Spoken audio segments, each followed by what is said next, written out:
प्रणिपात भक्तगणों, हर रोज एक श्लोक में जुड़ने के लिए धन्यवाद। आज हम सुनेंगे अध्याय 1 श्लोक 8। भवान भीष्मश्च कर्णश्च कृपश्च समितिञ्जय अश्वत्थामा विकर्णश्च सौमदत्तिथैव च। हिंदी अनुवाद। इस सेना में सदा विजयी रहने वाले आपके समान भीष्म, कर्ण, कृपाचार्य, अश्वत्थामा, विकर्ण तथा सोमदत्त का पुत्र भूरिश्रवा आदि महापराक्रमी योद्धा हैं जो युद्ध में सदा विजेता रहे हैं। विस्तार से स्पष्टीकरण। भवान भीष्मश्च, आप और पितामह भीष्म दोनों ही बहुत विशेष पुरुष हैं। आप दोनों के समकक्ष संसार में तीसरा कोई भी नहीं है।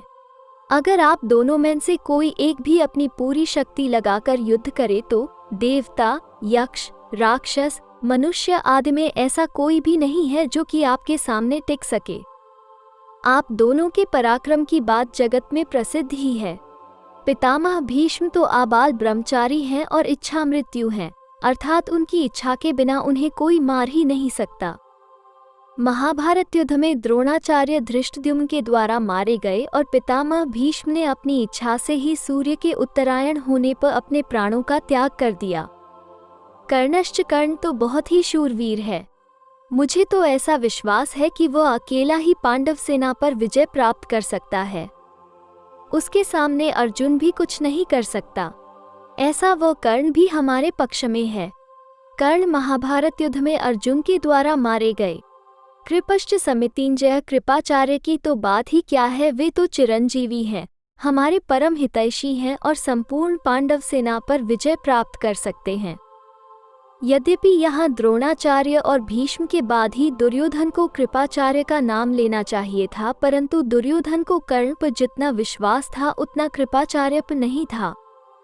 इसलिए कर्ण का नाम तो भीतर से बीच में ही निकल पड़ा। द्रोणाचार्य और भीष्म कहीं कृपाचार्य का अपमान ना समझ लें, इसलिए दुर्योधन कृपाचार्य को संग्राम विजयी विशेषण देकर उनको प्रसन्न करना चाहता है। अश्वत्थामा ये भी चिरंजीवी हैं और आपके ही पुत्र हैं। ये बड़े ही शूरवीर हैं। इन्होंने आपसे ही अस्त्र शस्त्र की विद्या सीखी है।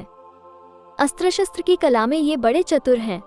विकर्णश्च सौमदत्तिथैव च, आप यह ना समझें कि केवल पांडव ही धर्मात्मा है, हमारे पक्ष में भी मेरा भाई विकर्ण बड़ा धर्मात्मा और शूरवीर है। ऐसे ही हमारे प्रपितामह शांतनु के भाई बाहलिक के पौत्र तथा सोमदत्त के पुत्र भूरिश्रवा भी बड़े धर्मात्मा हैं। इन्होंने बड़ी बड़ी दक्षिणा वाले अनेक यज्ञ किए हैं। ये बड़े शूरवीर और महारथी हैं। युद्ध में विकर्ण भीम के द्वारा और भूरिश्रवा सात्यकी के द्वारा मारे गए। यहाँ इन शूरवीरों के नाम लेने में दुर्योधन का ये भाव मालूम देता है कि हे आचार्य, हमारी सेना में आप भीष्म, कर्ण, कृपाचार्य आदि जैसे महान पराक्रमी शूरवीर हैं, ऐसे पांडवों की सेना में देखने में नहीं आते। हमारी सेना में कृपाचार्य और अश्वत्थामा ये दो चिरंजीवी हैं, जबकि पांडवों की सेना में ऐसा एक भी नहीं है। हमारी सेना में धर्मात्माओं की भी कमी नहीं है, इसलिए हमारे लिए डरने की कोई बात नहीं है। हर रोज एक श्लोक में जुड़ने के लिए धन्यवाद। आपका दिन शुभ और मंगलमयी हो। हरे कृष्णा, हरे राम,